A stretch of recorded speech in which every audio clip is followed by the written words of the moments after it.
How can collaboration revolutionise small architecture practices and help tackle complex global challenges like climate change?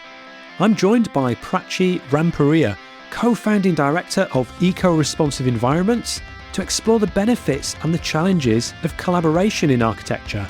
In this episode of Architecture Business Club, a weekly podcast for solo and small firm architecture practice owners just like you, who want to build a profitable, future-proof architecture business that fits around their life. I'm John Clayton, your host.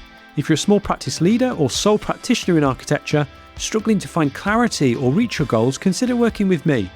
I offer personalised, one-to-one support through coaching, consulting and mentoring, and this tailored approach helps you navigate your unique path to success. Whether it's growing your practice, working fewer hours, or building your team, I've got you covered. Just click the link in the show notes to book a call with me to discuss your options, or email John, that's Jon, at architecturebusinessclub.com for more information. Now let's discuss collaboration.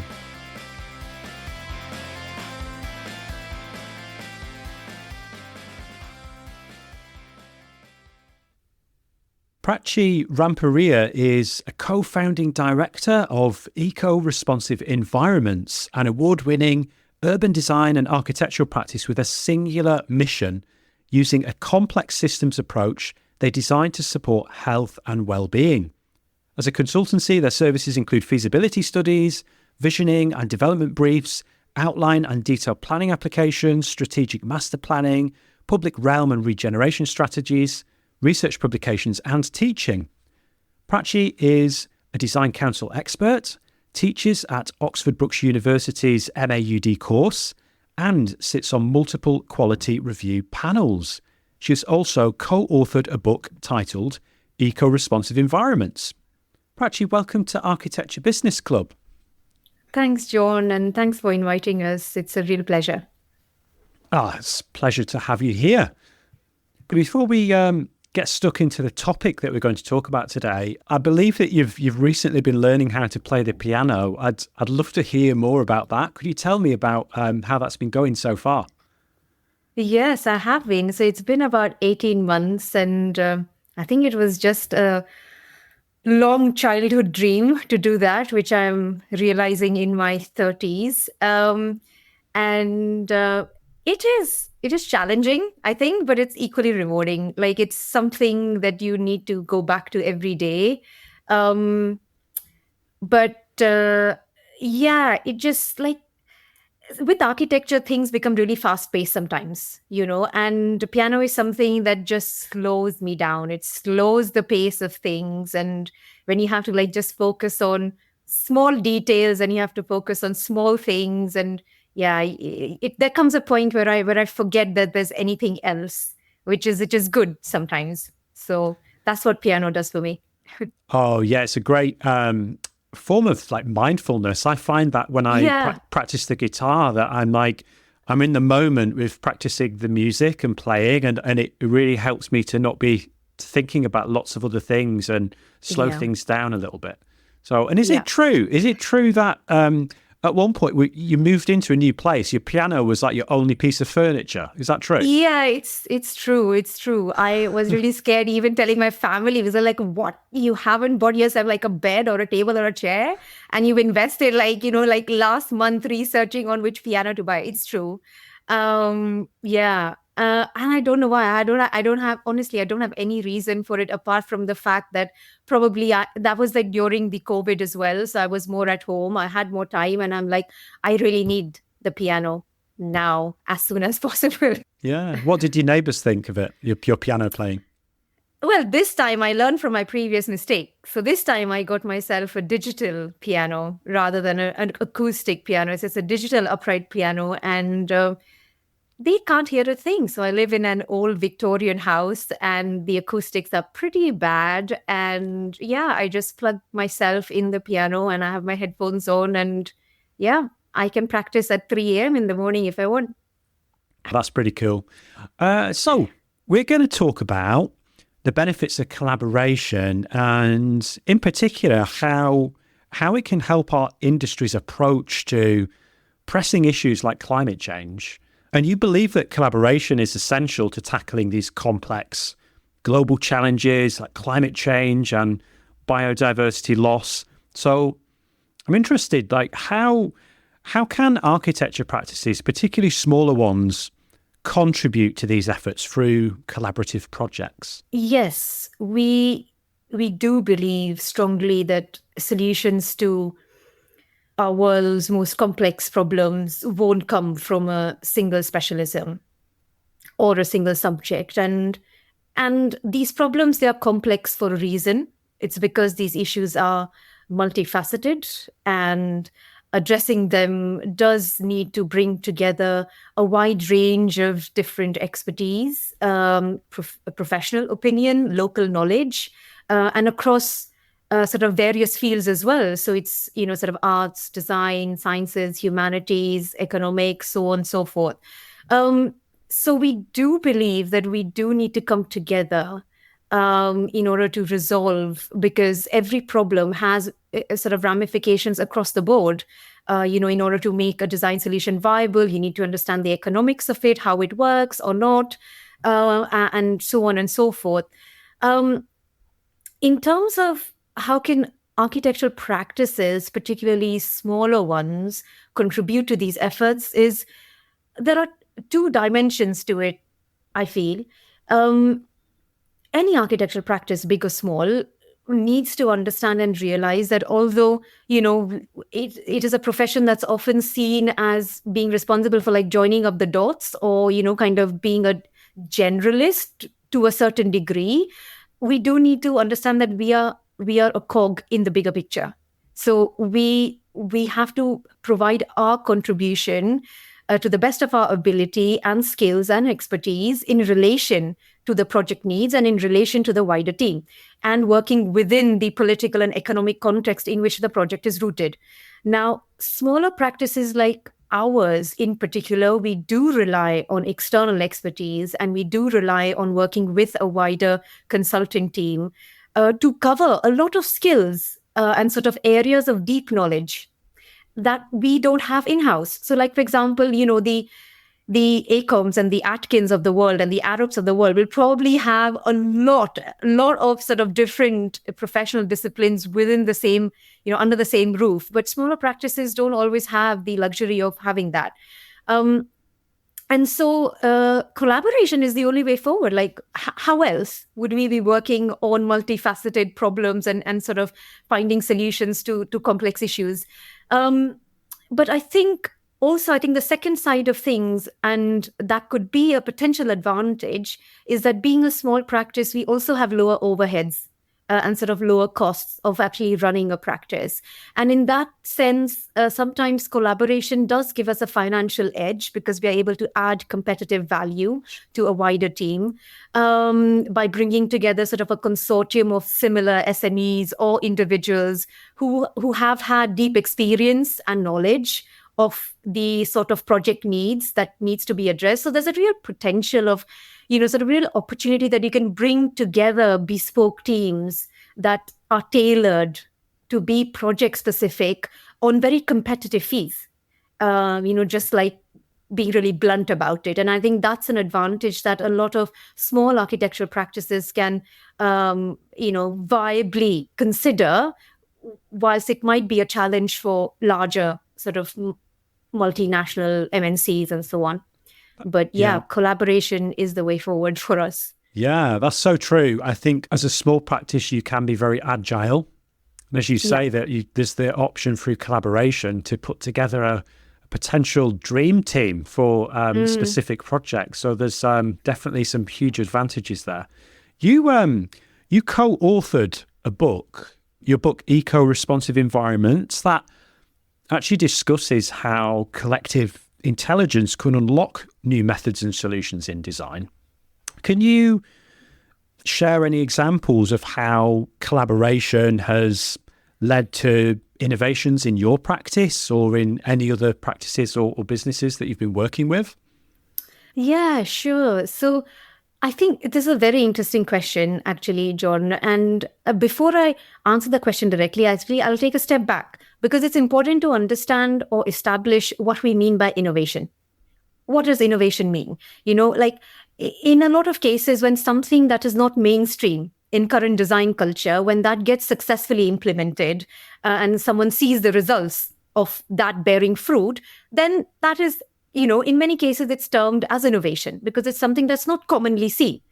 Innovation for one place can also be norm for another. Like something which is innovative in the UK could be a default setting, I don't know, somewhere in Europe or in Germany or Netherlands, etc. So it changes. It is very relative and very subjective. But what is important to understand regarding innovation is, I guess it's not innovation in itself, but it's the process of innovation. So if someone equates radical ideas to innovation, I think it's absolutely critical to understand and accept that radical ideas are never born in vacuum.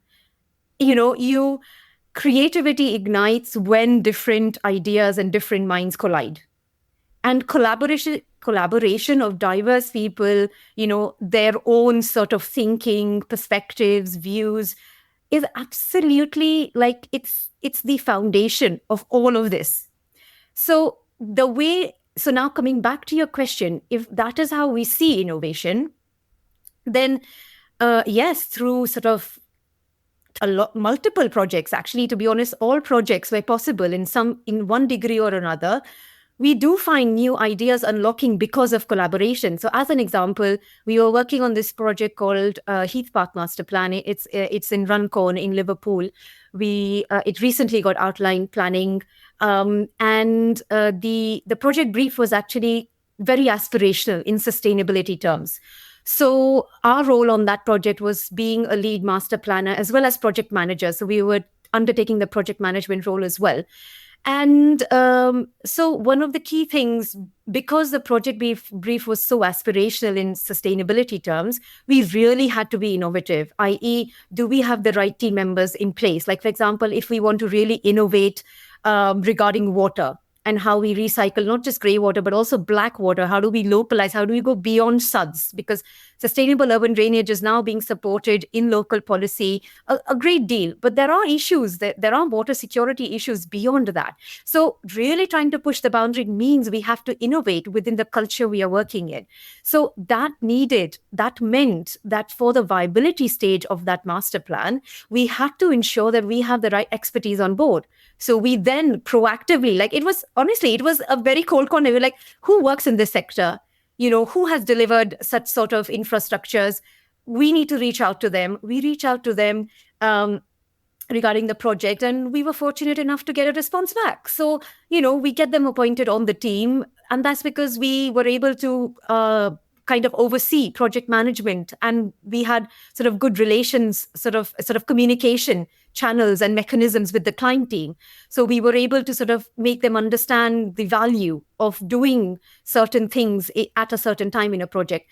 Because of that, for example, by getting the water expertise on board, if it was Organica Water in the case of this particular project, we were able to actually understand the costs, the cost implication of that infrastructure. If it is implemented, what are the risks and barriers? What about long-term maintenance management? Also, all sorts of these practical issues, and also implementation in the context of UK, because black water recycling is something that doesn't happen at all. It's not even explored. It wouldn't have happened if the client team was not supporting and willing to take the risk, because it is a resource and it does have an impact on the fee structure.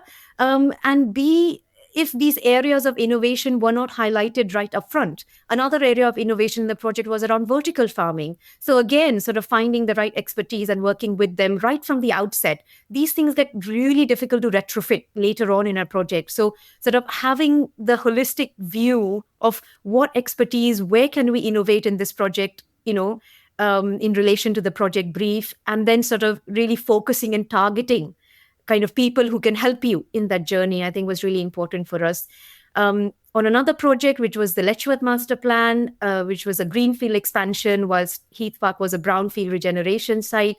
So there, I think there was a lot of innovation around community engagement, which again, is not very mainstream and sort of, really kind of embedding that in a very structured way as part of the design development process. I think that was something that was really deeply looked into. And some of the other areas we looked into in order to support innovation in the project was areas around, for example, local food production. How viable could it be? What might be the alternatives, etc., but also around community-led housing as well on a certain proportion of the site. So, and again, these were part of the development brief. So they were very client-driven sort of agenda. And I guess as a third example, I think our book, which I think we spent about 14 years sort of putting that together, that is, I guess, a result of sort of a meeting of many countless minds and ideas. It would have never taken us this long if we wouldn't have undergone that process. And it touches on a wide range of disciplines, from landscape ecology to transport to architecture, as well as the multisensory atmospheres and how do we design and deliver those. So I remember reading like research papers on riparian corridors. I had no clue about them at that point in time, and I learned so much. So, I think these would be some of the examples that we've sort of seen how collaboration leads to innovation in practice or in our projects. Those are some brilliant examples. Thanks for sharing those. And I think that idea that the innovation happens through this collaboration when people come together. I mean, nobody has a monopoly on great ideas. And I think it was that idea of almost like a mastermind. I talked about this with a guest on a previous episode. We were talking about mastermind groups where people come together and share ideas. I think it was in a book originally by Napoleon Hill, How to Think and Grow Rich, fairly famous business book, but it talks about this idea of bringing people together and how it's almost like there's this other mind that's formed by the people within the room and the different perspectives that you get. And then these ideas come out of these conversations that just wouldn't have happened otherwise. And it's just by bringing people together and collaborating and sharing knowledge. And it's amazing some of the things that can come out of it. So, those are fantastic examples. In your experience, I mean, what are some of the biggest challenges when trying to overcome those professional silos that we can find ourselves in and actually working with like experts from other fields? What have been some of the challenges there for you and your business? And I think this for us goes back since we started working on the book. So I think working on the book was like a very steep learning curve for us because it really like sort of collided us head on with disciplines that we were familiar with, but we didn't have deep knowledge in. And I think landscape was one of those. So just going a step back, when we talk about professional silos, okay, what is it? Professional silo is basically that you are blinded by how your work overspills with the work of others. And inevitably, any design work and any design project will be having a creative design team. So your work will relate with others. But if you are blinded towards that, you won't be able to provide optimal outcomes for the project. So one of the biggest problems I think that happens in trying to overcome professional silos is that we need to understand the other disciplines and we need to listen more. Sometimes the listening process doesn't happen effectively enough and we just jump into ideas, and we need to stop doing that. I think a little bit more conscious effort in listening. So I'll give you an example. So like, for example, when you're working with ecologists, now they are not designers, right? And similarly, designers do not have the deep knowledge of ecology that a project needs, particularly in the context of climate change, biodiversity emergency. So how would you come up with optimal outcomes for a site? It is by working together.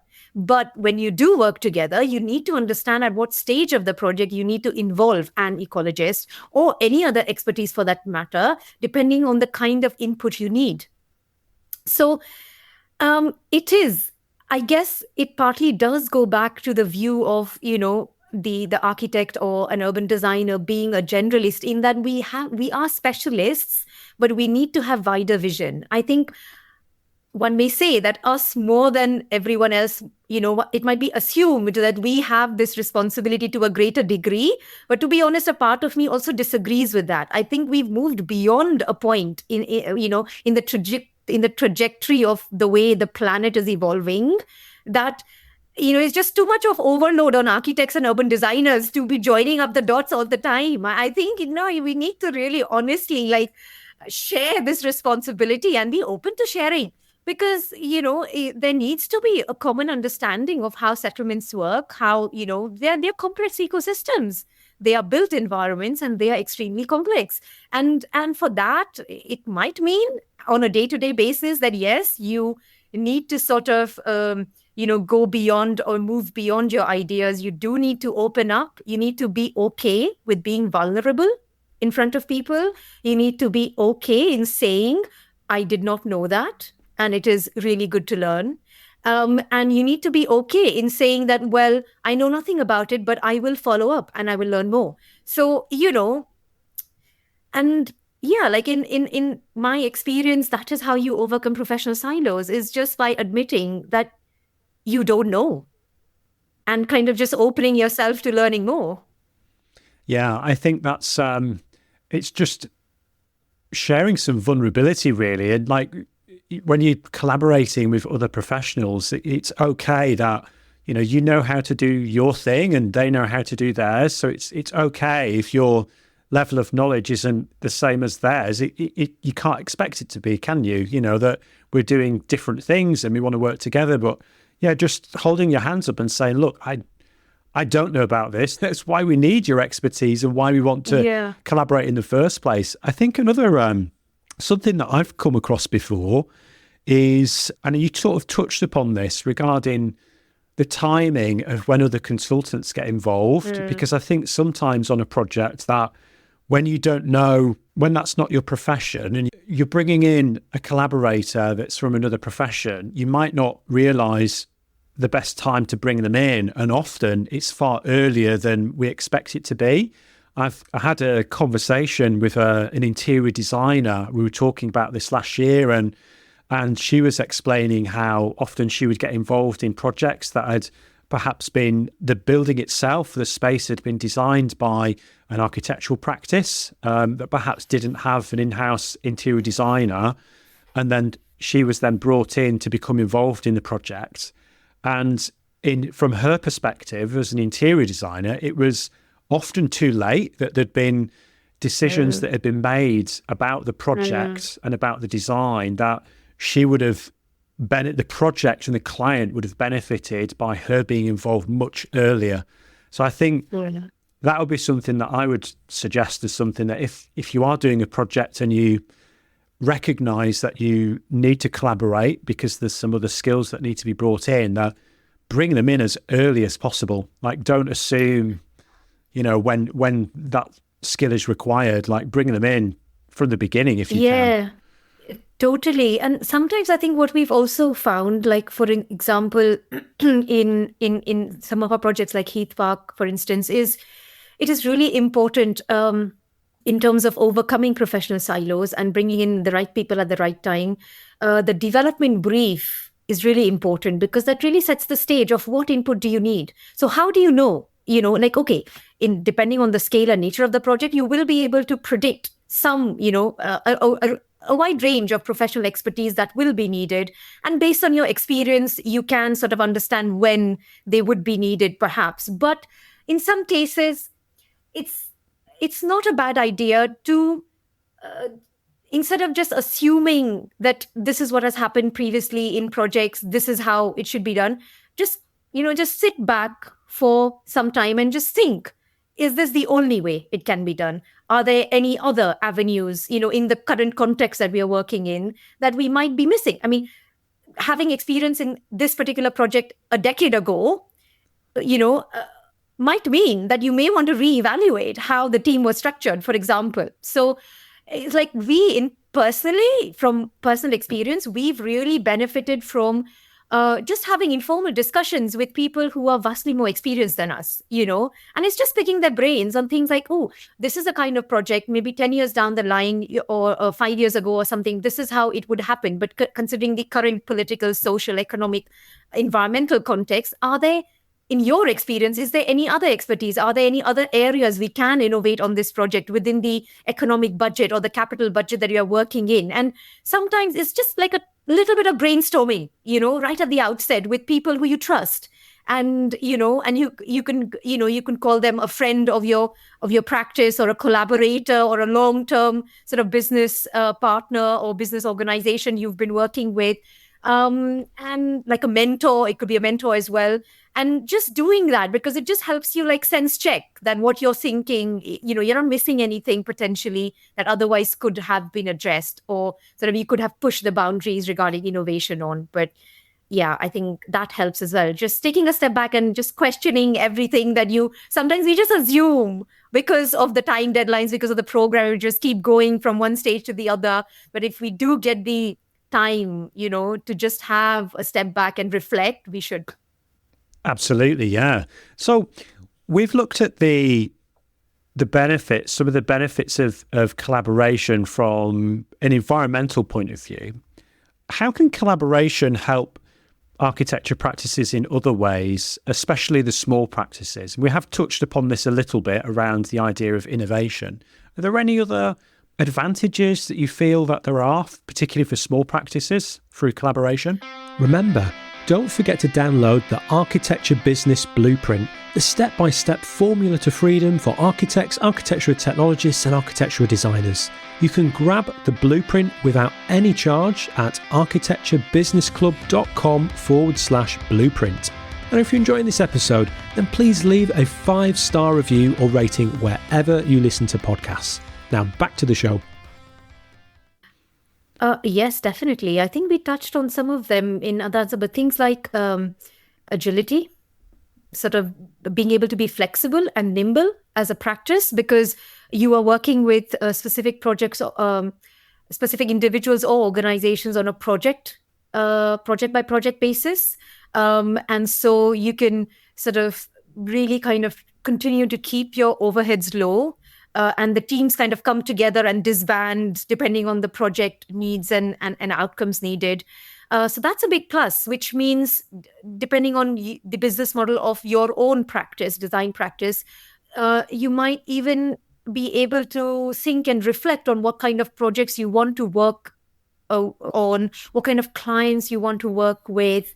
And I think collaboration is a good way to unlock some of those opportunities and kind of really structure and think about where do you see yourself as a practice in 5 years, what sort of projects you want to be doing, and therefore which kind of individuals, organization would benefit you, to collaborate on and with.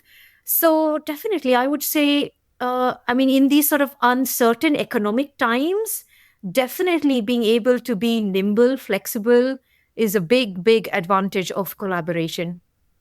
I would totally agree. Yeah. This totally makes sense in the day and age that we find ourselves in.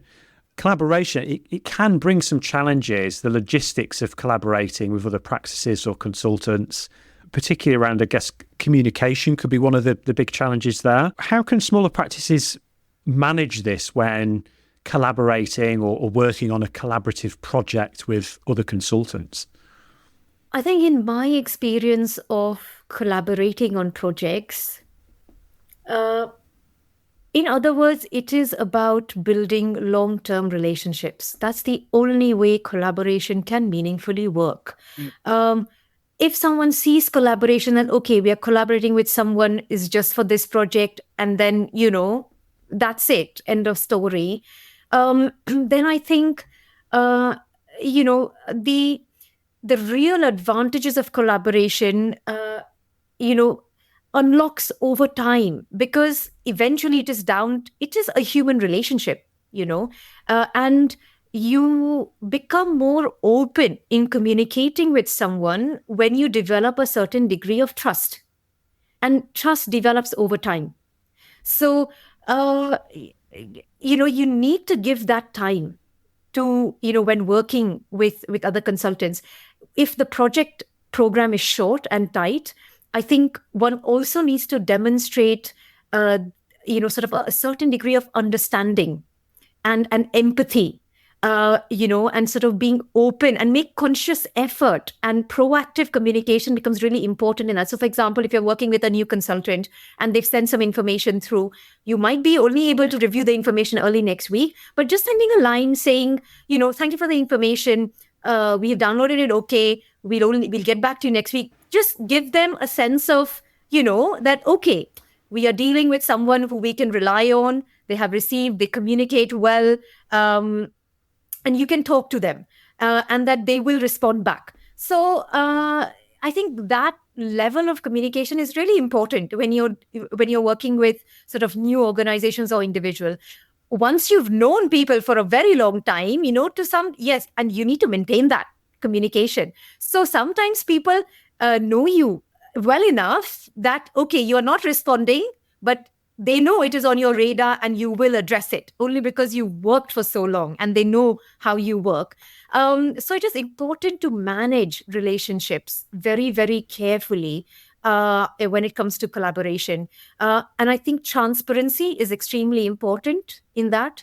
Honesty, building trust, and keeping that trust. So, sort of, it comes down to your own credibility. It's for me, like you're collaborating with a person. Like forget about organizations, but you're collaborating on a project. And eventually, everything that is an outcome on the project is a result of the sort of healthy team dynamics that is created in the background. And those healthy team dynamics does not happen overnight. It is like a small email, appreciation, sort of, kind of small gestures like that, kind of, which are genuine. I think that's really important, that you stay genuine to the project, to the team members. I think like the other financial logistical challenge might be around things like contractual terms, payments, where a lot of fallouts might happen. That is where, having a very well scoped contract is really important. Understanding payment schedules is very important, being able to respond to those payment schedules. Like, for example, in some projects, for whatever reason, if you are getting payment, if payment for you is delayed as an architectural practice, and you have sub-consultants, for instance, and you're a small practice, so you might not be able to pay them unless you receive the payment, which can be a very practical issue.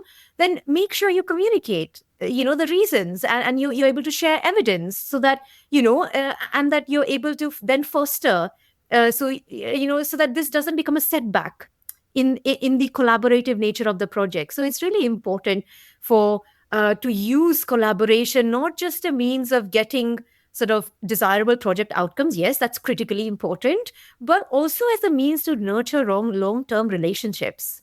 Yeah. Because, yeah.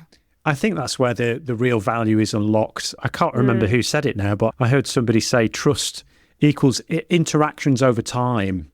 And, that the longer that you're working with a person, collaborating with them, that the more that trust can build. I mean, there's obviously tons of benefits from this approach, and hopefully more practices will embrace a more collaborative approach in the future. How do you envision this approach shaping the future of the industry?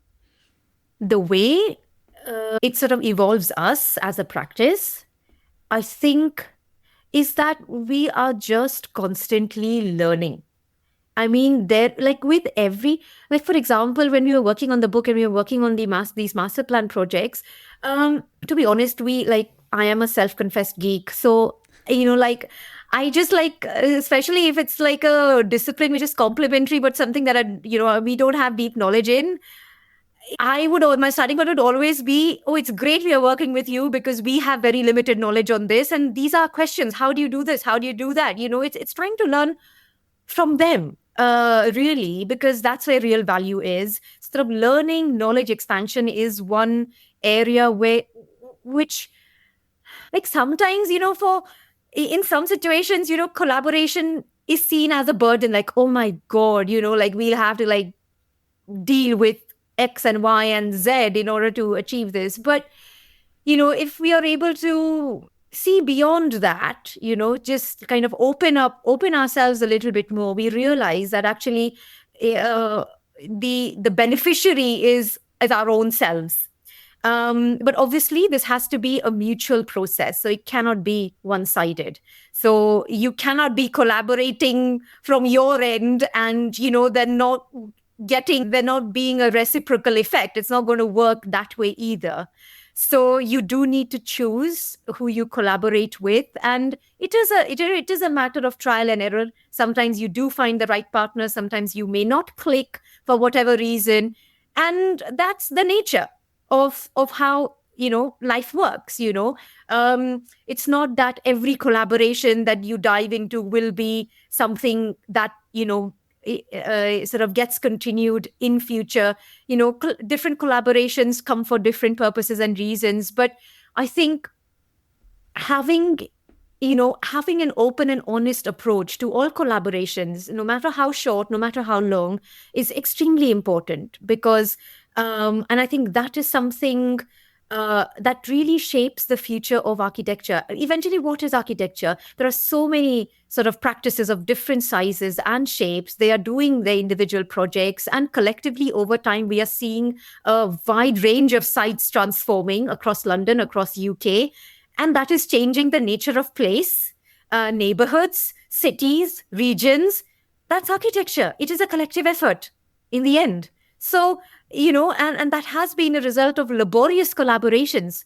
So the only way I would envision the shaping the future of architecture is being open to learning, knowledge expansion, collaboration, learning from the lessons of every project. Yeah. And being, it's things like you learn from the success, but you also need to be frank about failure. Well, they learn as much from the failures, if not more, than the successes. Yeah. And just being true to that. And I think that's what we learn from every project, like what worked in a certain collaboration, what did not work in a certain. There can be constraints to collaboration as well. Like there could be financial constraints to collaboration, that, we would love to collaborate on X, Y, and Z, but the project fee actually does not account for that. So in that case, you do need to try and think that, okay, are there any strategies which can maximize the benefits of the limited resources that we have? And, if you try to do that alone, you might be getting 5 ideas in 1 hour. But if you just organize your limited resources and you have a brainstorming session for the same 1 hour, you might get 20 ideas. And then, so it's just using time wisely, I think, is that would really help shape the future of architecture, using time wisely and together as much as possible. I love that. This has been a really interesting discussion. I've really enjoyed it. What would be the main thing that you would like everyone to take away from this conversation? I think just one. I think as an urban design and architectural practice are a very small piece of a much bigger puzzle. And we should listen, learn, and develop solutions together. I think that's yeah. That sums things up nicely. I like that. Yeah. Prachi, was there anything else that you wanted to add that we haven't covered in the conversation? Oh, I don't think so. Not really, unless you have any more questions, John. I mean, I can go on and on about collaboration and kind of, both challenges and benefits, but, everyone has their own journey of collaborating with people. And I would just encourage everyone to explore that. Oh, absolutely. While we're talking about exploring, I do have another question, and it's a question for all the guests. I love to travel and to discover new places, and architecture is about place as well. So I was wondering if you could tell me one of your favourite places and what you love about it. That's so difficult. It could be near or far. Yeah, it'll probably be very far from here. So it's about... So it's in India. So I was born and brought up in India, and I think one of my favorite places would be, how do I explain? So it was a holiday home So it was quite remote. So it was in this city of Kerala, near the backwater. And it was kind of, the whole experience was sort of like super immersive in nature. Sort of, it was like really immersive in nature. So it's like you're staying in a place, but you're surrounded by water, and you wake up with bird song, and it's just like a different pace of life. You have like extremely high Wi-Fi connectivity, which means you are still in touch with your emails and your colleagues and work and everything. But I think being able to create a distance between work and kind of life, and any place that supports that, I think would be my favorite place. And I think places which are kind of immersed in nature really helps to do that in a natural way, like without you having to try too hard to do it. Music is another place. Like my living room would be my another favorite place, which is really close to me with my piano there. Yeah. I think these two places, yeah. Yeah, the living room's easier, quicker to access than Kerala. Yeah. I visited Kerala a number of years ago, back in 2005. I did a backpacking trip around India for a few months, and I absolutely loved it. Yeah, Kerala in particular was a fantastic place. Hopefully get back there one day. You never know. Would be good to revisit. Prachi, thank you so much for being a guest on the show and sharing your expertise. Could you remind everyone, where's the best place to connect with you online if they want to connect with you? They can either reach out to me on LinkedIn or they can email me. My email address is p.rampuria@ecoresponsiveenvironments.com, but they can also email us through our website. So if you go to our website, EcoResponsive Environments, that's a design practice, there would be a contact form in there. So yeah, or just LinkedIn, a quick message on LinkedIn. We always encourage kind of if you have any further thoughts, reflections, feedback, opportunities for collective learning, working, just reach out, and we'd be very keen to hear more about you. That's brilliant. Thanks again. Thanks, John. It was so lovely. And thank you. Thank you again for having us. Next time, I'm joined by sales expert Helen Tebay to talk about what to do when you're not making enough sales. Thanks so much for listening to this episode of Architecture Business Club. If you liked this episode, think other people might enjoy it, or just want to show your support for the show, then please leave a glowing 5-star review or rating wherever you listen to podcasts. It would mean so much to me and makes it easier for new listeners to discover the show. And if you haven't already done so, don't forget to hit the subscribe button so you never miss another episode. If you want to connect with me, you can do that on most social media platforms. Just search for @Mr. John Clayton. The best place to connect with me online, though, is on LinkedIn. You can find a link to my profile in the show notes. Remember, running your architecture business doesn't have to be hard, and you don't need to do it alone. This is Architecture Business Club.